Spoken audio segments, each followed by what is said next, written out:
J'ai découvert la vie de ceux qui ont beaucoup dans cette vie. Ouais. Et j'ai appris tout de suite à ne pas envier ceux qui ont beaucoup ou beaucoup eu.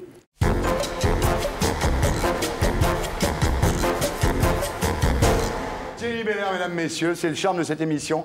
Après Loïc Le Floch-Prigent, Jenny Belair. Donc vous allez faire des révélations, vous aussi, Jenny, sur la République. Je tenais à dire quelque chose, c'est que... Merci beaucoup. Vous avez été vraiment gentil. Celle-là, tu l'as avec 10 points total. Tu as la bague à...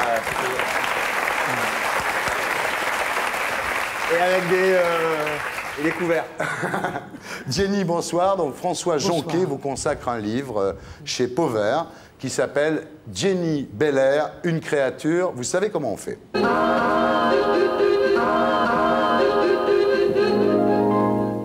Ça fait quoi d'avoir sa biographie dans les librairies? Je suis très très honoré pour mes parents. Ouais. Pauvert quand même, qui aurait cru? Pauvert, dis donc, vous êtes avec Sade et tout là, c'est énorme. Bien, alors, créature, c'est quoi une créature? C'est quelqu'un qu'on aime, quelqu'un qu'on ne comprend pas, et c'est quelqu'un qu'on déteste. Ouais. Une créature. Par exemple, cette créature est épouvantable, abominable. Ouais. Cette créature est alléchante. Enfin, il y a tous les styles, vous voyez ce que je veux dire? Alors, je le dis pour Loïc qui a l'air de beaucoup s'intéresser à vous. Vous êtes travesti, mais pas opéré. Hein. Et vous dites... On ne va pas encore couper le téléphone, l'électricité, ni voilà. le gaz. Vous dites être perçu en tant que total female m'agace beaucoup. Hein, parce que vous détestez la norme, et c'est vrai que ce qui vous intéresse, en fait, c'est d'être mi-homme, mi-femme, et pas d'être femme ou homme. Avant tout, c'est d'être un être humain. Voilà. Alors, vous dites « je ne m'aime que décalé », et vous dites, quand vous parlez de vous, « une femme ne mate pas autant le paquet des hommes que moi ». J'ai ce vice, d'ailleurs. Pardon. Oui. Loïc. Là, il faut lui faire le coup de, il faut lui faire le coup de la crevette, là. Est-ce que... la crevette et les champignons, ça peut marcher. Ça a marché avec Clémentine. Jenny, vous vous levez toujours quand une femme arrive? Toujours. Toujours. Toujours l'élégance. C'est ça qui est marrant. Quand elle voit arriver une femme, elle se lève. C'est comme ça.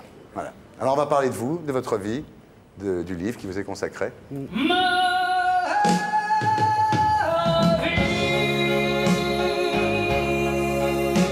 Alors on vous appelle Jenny Belair, mais on vous a aussi appelé Françoise à cause de Sagan. On vous appelait la négresse, la bamboula, la morue, la morue, l'hystérique, la buena, la buena, la cheyenne, la moelle-nœud, l'élégante, l'insolente, la truculente. Vous avez compris un truc très rapidement, c'est qu'il y a une chose qui peut sauver les travelottes, c'est l'humour, quoi. Oui. Alors, votre vrai nom, c'est incroyable. Votre vrai nom, c'est Alain Sefo. C'est incroyable de s'appeler Sefo. Oui, c'est faux quand même. Enfin, ça s'écrit S-E-P-H-O, mais oui, bon, c'est faux quand même. En plus, c'est pas vraiment le nom de mon père. C'est faux. Monsieur Sefo, voulez-vous vous lever parce que c'est pour la biopsie. Oui, à la visite médicale, ça doit être génial de s'appeler Sefo. Génial. Alors, Monsieur Sefo, s'il vous plaît. Monsieur Sefo, déshabillez-vous, oui. Alors, votre père a été condamné à mort. Oui. Pour meurtre avec préméditation. Oui. Dur. Il avait tué, en fait, l'amant, qui était un macro, l'amant de sa femme, c'est ça? Oui, il l'avait tué. Il avait donc ce pas par rapport à une crise de nerfs. Quand on est bafoué et trompé, et ben bon, il a zigouillé et puis le bagne. Ouais. Oui, parce que l'avocat avait quand même avait sauvé sa tête, donc il a été envoyé au bagne, hein, l'île du Salut, où il a connu Papillon d'ailleurs. Oui. Hein. Lequel Papillon on a un peu rajouté dans, dans ses mémoires. Vraiment énormément, vous voyez ce que je veux dire. Pardon. Et alors, à la Libération, quand De Gaulle supprime le bagne, votre père a le droit de revenir en France? Papa doit revenir en France. Oui. Ouais. Et votre mère est d'origine guyanaise, Raymond. Maman est d'origine guyanaise. Elle arrive dans cette France merveilleuse, liberté, égalité et fraternité. Négresse, le regard. Et tout de suite, elle a subi le fameux racisme. Bah oui. Rejetée, etc. Donc, ce qui fait qu'elle a littéralement, comme on dit maintenant, flippé. Elle a flippé, alors dépressive, alcoolique. Elle vivait dans des bars d'hôtels miteux tenus par des ex-bagnards. Hein. Elle-même avait été répudiée d'ailleurs parce qu'elle avait été tombée amoureuse du jardinier de son père, qui était un ancien bagnard. Alors elle rencontre votre père à Paris, vous naissez en 53, et votre père devient lui gardien d'immeuble chic dans le 17e. Hein. Vous allez à l'école Saint-Ferdinand avec votre frère. Et finalement, là, vous découvrez la vie des riches. C'est à ce moment-là, dans le quartier, vous êtes déjà une petite reine. Hein, J'ai découvert la vie de ceux qui ont beaucoup dans cette vie. Et j'ai appris tout de suite à ne pas envier ceux qui ont beaucoup ou beaucoup eu. Et il faut savoir, après tout, rester Il n'a plus rien, le Floch Prigent, maintenant. Ouais. Alors, vous êtes invité, donc vous êtes invité partout, parce que vous êtes déjà une petite star, et même invité chez Lynn Renault, parce que Samy, votre frère, a sympathisé avec la famille, dont le chef de famille, le père, est chauffeur de Lynn Renault, et vous bénéficiez des largesses de Lynn Renault pour les pauvres. Vous êtes habillé par Emmaüs, mais vous retournez les vêtements pour faire le clown, quoi. Pour retrouver une façon de vivre autrement. Moi, j'ai l'impression que vous avez perdu votre micro. Quoi?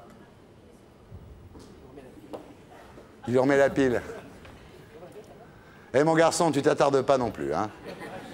Va pas dans la soufrière, chérie. Bon, mais ça y est, tu vas pas mettre une demi-heure pour mettre une pile, quand même. Ah, ici, il plaît, là-bas. Allez! C'est pas payé à l'heure, hein? Mais au devoir. Ah, celui-là, alors. Bien. Et là, on rentre dans des choses un petit peu moins rigolotes. C'est-à-dire, vous êtes violé à l'âge de 9 ans par le pédophile de la rue Denis Poisson. Ouais, c'était une espèce d'ordure. Par le postier aussi. Postier, oui, pendant que mes parents n'étaient pas là, il a commencé à me tripoter. C'était très, très bizarre. Ouais. C'est là où j'ai senti que le sexe peut être une douleur affreuse et un plaisir. Je ne comprenais rien du tout. Ouais, je savais qu'il faisait quelque chose de sale, mais je ne voulais pas rajouter à mes parents. Enfin, à mes parents, je ne pouvais pas parler de ça. Et vous dites, si je n'avais pas été abusé pendant mon enfance, je ne serais jamais devenu Jenny Belair. Alors, je serais peut-être devenu un espèce d'antillais beauf, gros, avec des niards et des machins, avec 56 maîtresses et avec des actions. Et, mais... Des stock options. Des stock options. Alors... Et Loïc, on a été comme Zénith.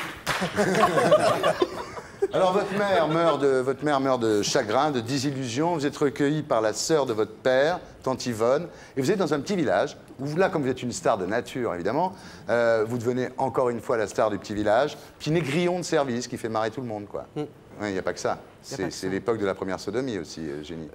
Oui. Ouais. La plus insensée. Je veux dire que... quelques instants pour expliquer que... C'est comme si on était poignardé. Vous allumiez un peu, quand même. Par le regard. Ouais. Alors, quand votre père meurt, vous partez à la DAS, et là, vous avez une adolescente un peu clocharde, hein, un peu... Mais comme vous êtes beau gosse, bah, ça se passe bien, vous faites l'incruse dans les boîtes à Saint-Germain, derrière le drugstore, au Nuage. Moi, j'ai connu ça, à l'époque. Hein? C'est bien le Nuage. Alors là, on rentre dans une époque, évidemment, qu'on a connu tous les deux, parce que le Nuage, ça commence. Jacques Chazot vous apprend la conversation. Thierry Luron vous a beaucoup appris aussi, par la suite. Et là, vous devenez vraiment Jenny Belair. Et puis un jour, à l'âge de, je sais pas, 18-19 ans, vous êtes interrogé par les flics, un interrogatoire assez musclé. Vous prenez une gifle et vous réalisez d'un seul coup. Vous prenez conscience de votre différence. Vous dites, la société te gifle parce que tu es une grosse pédale black habillée à la mort moelle-nœud. Et là, vous vous dites, ça y est, là. Il y a moi et eux. C'est pas la même chose. Ça y est, les gens de pouvoir, quand ils veulent, ils le blanc. Comme ça. Comme... La société vous met une baffe. Voilà, c'est ça. Dire que tu es différente, ma poule, donc ou tu crèves, ou tu respectes, ou alors tu te la fais petite, tu rentres dans le vice. Et c'était terrible. Voilà. Grand moment, donc dans la piscine vide des bains-douches. Avant qu'ils mettent des tables sur la piscine pour gagner plus d'argent, il y avait une piscine aux bains-douches et vous dansiez, vous chantiez dans la piscine des bains-douches dans l'émission Bain de minuit. Et le garçon qui est avec vous, c'est Guy Cuevas-Carion, qui a été disjockey au 7, au Palace. En plus, ça c'était un playback. Par accident, Guy avait mis au Nuage. Je passais, hop, ça a été très très vite, du 33, 40, 78, 45, je crois, 45. Et j'ai fait le gag comme ça. Alors, vous devenez Gasoline. Alors, Gasoline, il faut savoir ce que c'est, Gasoline. C'est la fraction folle du gauchisme. C'est-à-dire, à l'époque, au début des années 70, il y avait ce qu'on appelait le phare, le Front homosexuel d'action révolutionnaire, qui étaient donc des révolutionnaires pédés, quoi. Et la grande idée, c'était d'aller crier « bite » dans tous les endroits. Donc, par exemple, un jour, elle rentre au Flore, « bite !» Et à ce moment-là, ils ont cru que vous étiez allemand, quoi. Certainement. Mais il n'y avait pas que ça, quand même. J'étais récupéré par un groupuscule travesti, déguisé, qui avait quand même, en gueulant, en allant faire dans les manifs, etc., démontré que, bien avant donc, les Gay Pride, que l'homosexualité ne devait pas être ridiculisée, mais était là, et qu'il fallait se faire respecter. Oui, c'est vrai. Mais enfin, le phare, ça a été important. La théorie du phare, c'était se faire enculer, c'est une façon de dire merde à la société. Voilà, c'était l'homosexualité vécue comme une révolution, une posture révolutionnaire, disons. Mais effectivement, vous alliez aussi à l'enterrement de Pierre Auvernet, qui avait donc été tué par les milices de chez Renault. Donc il y avait à la fois une dimension... Un militantisme important. Voilà, un militantisme important. Et puis après, bon, c'est la période de Baba, bonne période, assez sympa, cool. Vous vivez à la Goutte d'Or, vous vendez des livres chez Gilbert Jeune, mais vous demandez à vos clients de venir vous voir le soir. Je voudrais acheter un 10-18, naturellement, de Zarathustra, ou je ne sais plus quoi. Ouais. Alors, tu le veux maintenant ou après? Bon, le père Gilbert, on l'enlève. Bon, et voilà. Parce que je trouvais ça tellement drôle. Alors, il y a eu le nuage, après, il y a eu Aldo. Alors, Aldo, c'est un, je sais pas comment on peut dire, un bordel de travestis, de transsexuels qui servait surtout pour les équipes de rugby et les pompiers. Hein. Chacun a son vice. Bah oui. Chacun a son vice. Mais c'est pas grave. Bon, c'est pas grave. Et puis après, il y a eu le 7. Alors, le 7, rue Sainte-Anne. Alors, ceux qui ont connu le 7, évidemment. Donc, c'est déjà Fabrice Hébert qui était le patron. Il y avait Yves Saint-Laurent avec sa bande, il y avait Bowie, Lagerfeld, Naomi Campbell, enfin, toutes les top modèles de l'époque, Deneuve, et puis il y avait beaucoup de coke aussi, il faut dire la vérité. Vous parlez de drogue? Ah oui. Non. Et alors quand Fabrice monte le Palace, il est allé, bien sûr, Jenny est partie, donc au Palace. Il faut avoir connu le bal vénitien organisé par Karl Lagerfeld. Jenny arrive sur une gondole, hein, parce que c'est le bal vénitien. Oui, porté gondole, par des pompiers par Eric Stark qui l'a conçu, les pompiers de Paris. Vous étiez la reine de la soirée, même Andy Warhol, qui en avait vu d'autres, était médusé en vous voyant. C'était extraordinaire. Et vous dites, en parlant de ça, de cette soirée-là, vous êtes arrivé sur la gondole, vous dites « Jamais je ne me suis sentie autant femme que ce soir-là ». C'était votre sacre, d'une certaine façon. Oui. Je sais pas, moi je suis arrivé comme ça et j'ai vu tous ces gens qui avaient tellement la mode, tout ça, tous ces gens qui étaient dans ça, qui me regardaient comme ça, et j'ai dit, eh ben alors voilà, je rentre pas dans la famille, mais ils me relookent. Malheureusement, un jaloux vous bouscule, vous tombez. Je tombe, et alors là, pour dire encore, parce qu'on est très franc, mes rognons Sanspader sont arrivés devant tout le monde. C'est-à-dire que, comme ça, par terre. Et ils ont vu que j'étais doté de circonstances... Voilà, donc là, vous êtes physio, effectivement, au Palace. Vous me permettez de virer Michael Douglas un soir, hein, c'est-à-dire... Enfin, moi, ça va, vous me laissiez rentrer. Mais moi aussi. Ah oui, mais c'est bien, il faut la remercier maintenant, parce qu'il y a quand même des stars qui se sont fait refouler à l'entrée. Vous avez une définition formidable pour le Palace, vous dites « c'est la plus longue fête de l'histoire du monde ». Je crois que c'est assez juste. Oui. Je crois que c'est une très bonne définition. Oui. Et puis après, voilà, bon, après il y a eu le sida, il y a eu la fin du Palace, la mort de Fabrice et mère. Et vous dites, rouvrir le Palace aujourd'hui, ça serait comme ouvrir les grilles du Père-Lachaise la nuit, on danserait dans un cimetière, quoi. Les personnes qui auraient envie de rouvrir, c'est d'une indécence totale. Oui. Je crois qu'il faut laisser les choses se faire. C'est hanté par la joie, la douleur, et de ceux qui... moi, je ne pourrais pas vraiment y pénétrer, rentrer dedans. Ça m'est impossible. Alors, et l'amour dans tout ça? Quel amour? Bah oui. Vous dites, je n'ai jamais été aimé. Non, jamais. Vous dites, j'ai entendu 2 fois je t'aime, et encore la 2e fois, je suis pas sûr que ça a été vraiment sincère. Ça n'a pas été génial, non. Ouais. Non.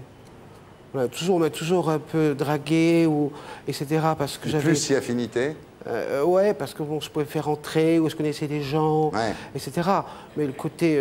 j'ai jamais entendu ça. Jamais. Vous, alors, ce que vous voulez, c'est du bourgeois. Hein, vous dites, trousser la braguette d'un cadre, quel délice. Hein, vous faut du mec avec une cravate, une légion d'honneur, un costume bleu, une barbe. Vous, c'est ça. C'est ça que vous cherchez. Hein. Non, mais je sais, c'est vrai. Non, mais c'est vrai. Non, mais trousser du cadre, hein, c'est vrai. Hein. C'est ce que j'ai dit, mais il me semblait que vous m'avez déjà rencontré il y a longtemps. Pas cadre du tout. Pas du tout. Donc, si vous-même, chez vous, être cadre et un petit look bourgeois... Voilà. Eh bien, vous m'évitez. Voilà. Alors, vous avez une philosophie de la vie, Jenny, vous dites, la vie est une putain, mieux vaut la sucer, sinon elle te fait des misères. Oui, absolument. Ça choque personne, j'espère, dans l'Assemblée. Ça choque Clem, hein? Oui, enfin, c'est vachement... C'est pas que ça me choque, enfin, c'est dur, quoi. Tu penses vraiment ça? Je pense vraiment ça.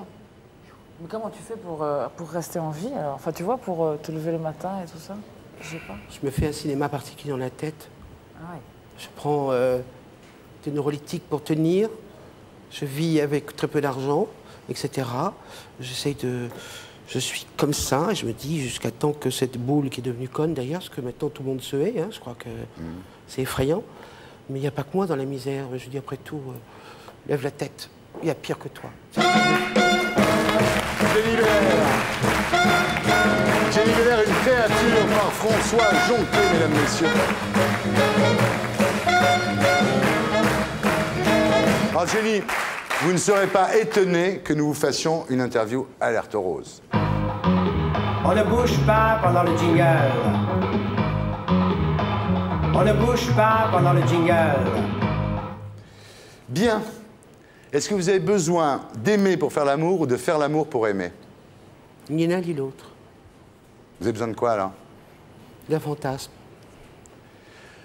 Quel est pour vous le lieu idéal pour une étreinte? La rue. La rue, c'est un trottoir, c'est un bordel. La rue. Un Porsche? Non, la rue. La rue. La rue. Est-ce que vous préférez un homme qui baise bien, mais qui est infidèle, ou un homme qui baise mal, mais qui est fidèle? Moi, je pense que je préfère un mec qui baise bien, mais qui est fidèle. Vraiment.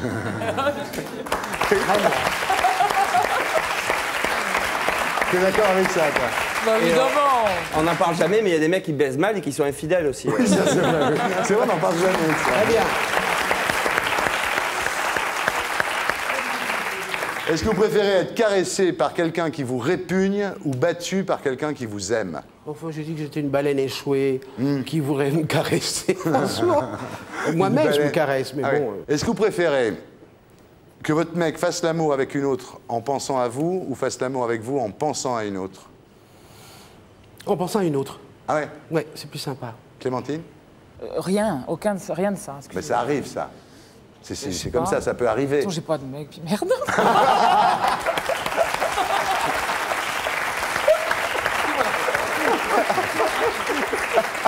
Moi non plus, en ce moment, j'ai pas de mec. Est-ce que vous préférez faire l'amour avec 1000 mecs, toujours de la même façon, ou avec un mec de 1000 façons différentes? Oh, 1000 mecs, alors là, allons-y. Ah bon, et vous, c'est avec... Ah non, attendez, c'est important, là, c'est des questions. 1000 mecs mais...